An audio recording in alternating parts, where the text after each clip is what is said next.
que ceux-là qui sont partis reposent en paix, que ceux-là qui ont été blessés puissent s'en sortir, que ceux-là qui ont subi des dégâts puissent être réparés dans le préjudice qu'ils ont subi.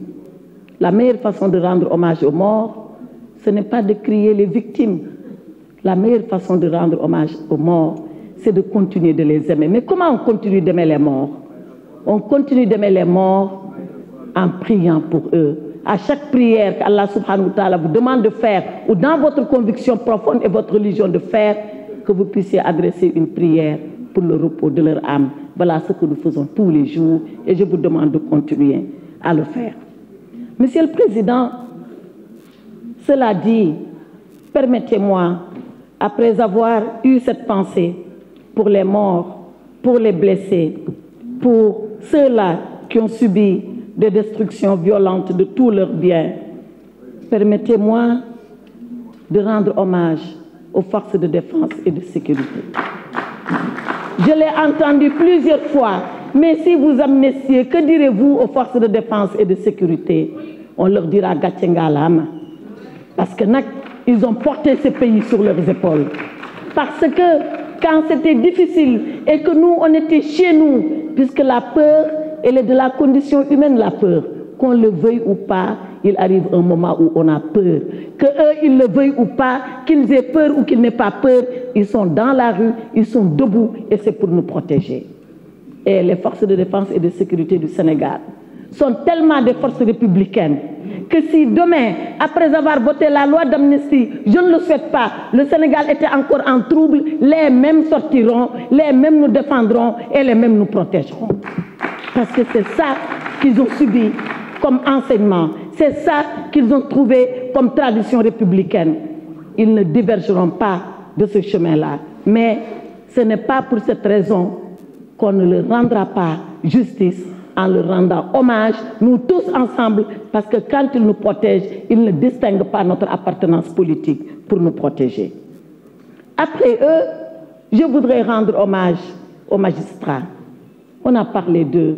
Quelqu'un a même dit ici, oui, la justice aux ordres, comme s'il y avait une justice aux ordres au Sénégal. Je m'inscris en faux contre cela. Et je le dis ici, je le répète, le jour, encore une fois, où quelqu'un aura maille à partir avec la justice, il saura si la justice est aux ordres ou si la justice ne l'est pas. Les magistrats qui ont fait leur devoir, sans rechigner, sans murmure, sans réprobation, sans même approuver ou désapprouver ce qui se fait, parce que seulement c'est leur devoir de le faire, et qu'ils ont juré en prêtant serment de le faire. Ces magistrats-là, on ne peut pas les dévier de ce chemin. Et je voudrais leur rendre hommage à tous ces procureurs, à tous ces juges qui ont instruit, qui ont rendu la décision pour avoir seulement fait application de la loi en respectant leur conscience. Alors la loi d'amnistie. Je disais que la loi d'amnistie, elle a toujours été clivante, elle a toujours porté lieu à contestation, à discussion, à rejet, à approbation. Et dans tous les pays du monde, dans tous les régimes du monde, dans toutes les assemblées délibérantes du monde. On m'a dit, vous aurez fait appel aux nazis et au Rwanda. Je n'ai jamais fait appel à cela. Quelqu'un en a fait le commentaire pendant les travaux de la commission des lois et on l'a rapporté. Je sais très bien ce qui s'est passé dans le système nazi. Je sais très bien ce qui s'est passé au Rwanda pour être une avocate et savoir ce que les Gachacha ont fait. Je n'ai jamais dit que le Sénégal était comme cela. Par contre, je continue de dire que dans ce pays, il s'est passé des choses graves et absolument graves. Mais ce n'est pas parce qu'on vient ici demander l'amnistie que les gens sont en train de nous dire ce que vous disiez alors à l'époque n'est pas vrai, la preuve vous demandez l'amnistie. Mais c'est parce qu'il y a eu des faits qu'on demande l'amnistie. L'amnistie ne se fait pas ex nihilo. C'est parce que des femmes nous faisons lolo indi amnistie. Bu fi dara amulone comme niñ ko daan waxé. Kon amnistie du am. On n'amnistie pas le néant. On n'amnistie pas zéro. On amnistie des faits et des faits qui se sont passés. Et ces faits, nous les savons, nous les connaissons et les dossiers sont là, ils existent. Donc, nous avons, Monsieur le Président, la claire conscience de ce qui s'est passé au Sénégal, des dangers que nous avons courus et frôlés ici au Sénégal. Je ne voudrais pas m'appesantir là-dessus, parce que Olof yi ko wax et ils sont très sages, nettali xulo rek lay indi. Waaw kon bokk loolu nañ ko teg ne te ñu jàmm sante te bañ a xuus ci wax ji, parce que buñ ci xuusee nag yuuxu dina jib fuñ ko foogewuloon. Maintenant, on nous pose des questions. Pourquoi maintenant cette loi d'amnistie? Pourquoi pas avant? Pourquoi pas il y a 2 ans? Pourquoi pas il y a 3 ans? Pourquoi amnistier des gens qu'on n'a pas encore jugés? Pourquoi on a comme l'impression qu'on est en train de fuir, de se sauver de la Cour pénale internationale? Parce que wax ji buñ ko nar a wax dañuy wax lépp mu leer mu jeex benn bu ci nekk nag ñu tontu, parce que amul benn buñ ci ragal tontu. Amul benn buñ ci ragal tontu. On a l'impression que oui, le président Macky Sall, il veut cacher, préserver ces gens, il veut préserver les hommes et les femmes qui l'ont aidé, il veut préserver sa famille. On répondra à cela parce que ce n'est pas une question. Donc, le contexte. Pourquoi maintenant?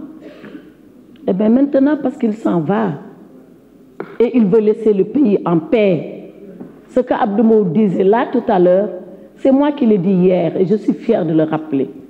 Je disais que ce que le président Macky Sall a vécu en termes de troubles, ah, da ngay doon gër gu dëgër de loolu dal la te nga ne temm nga teew nga toog. Et moi, je l'ai vécu personnellement avec lui. Farba ko gonga wala wana gonga? Je l'ai vécu. Où les gens lui ont dit, il dit si je dois mourir dans ce palais, je mourrai là. Personne ne m'en fera pas sortir. Parce que c'est le Sénégal qui m'a élu. Et je disais hier à la commission des lois, et c'est ça que le président Abdou Mbow voulait dire, c'est pas parce qu'on lui a montré un couteau pour vouloir le planter sur la poitrine que lui, il va trembler. Ce n'est pas comme cela. Mais quand même, il dit, moi, ce que j'ai encaissé, ce que j'ai supporté, je ne le souhaite pas à mon pire ennemi, mais je ne le souhaite pas à mon successeur.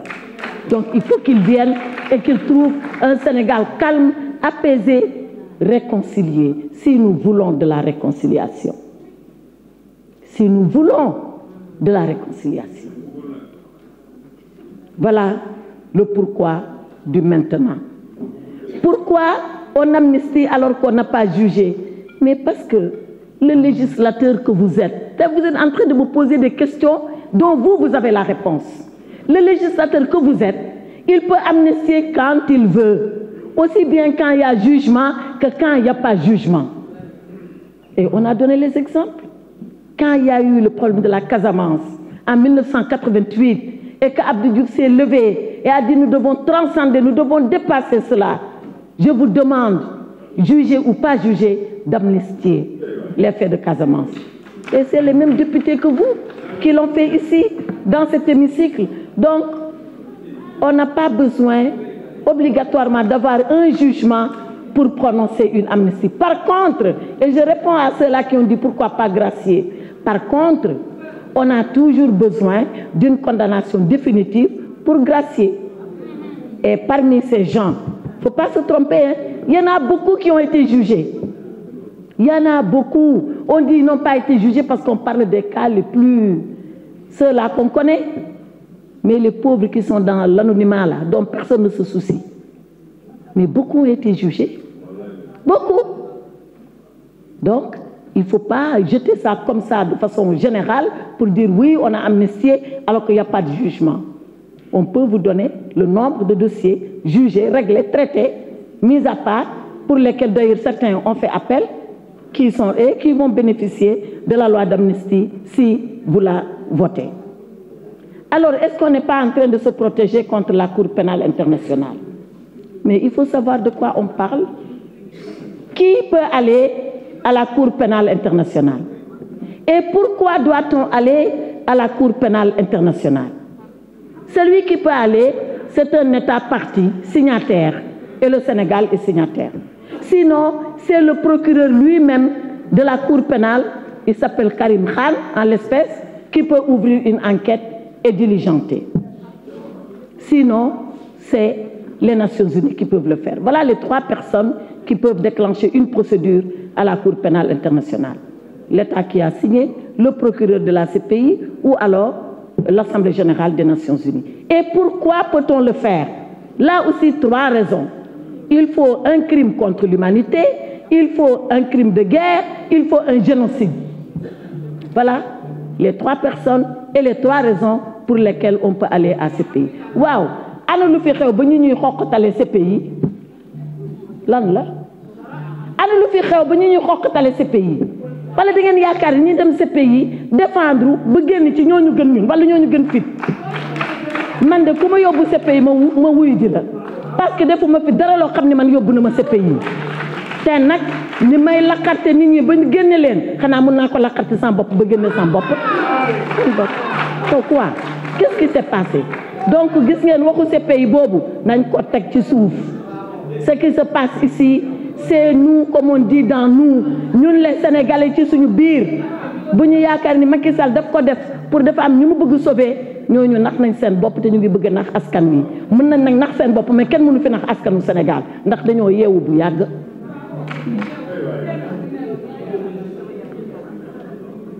Maintenant, on m'a posé la question de savoir le champ d'application de la loi.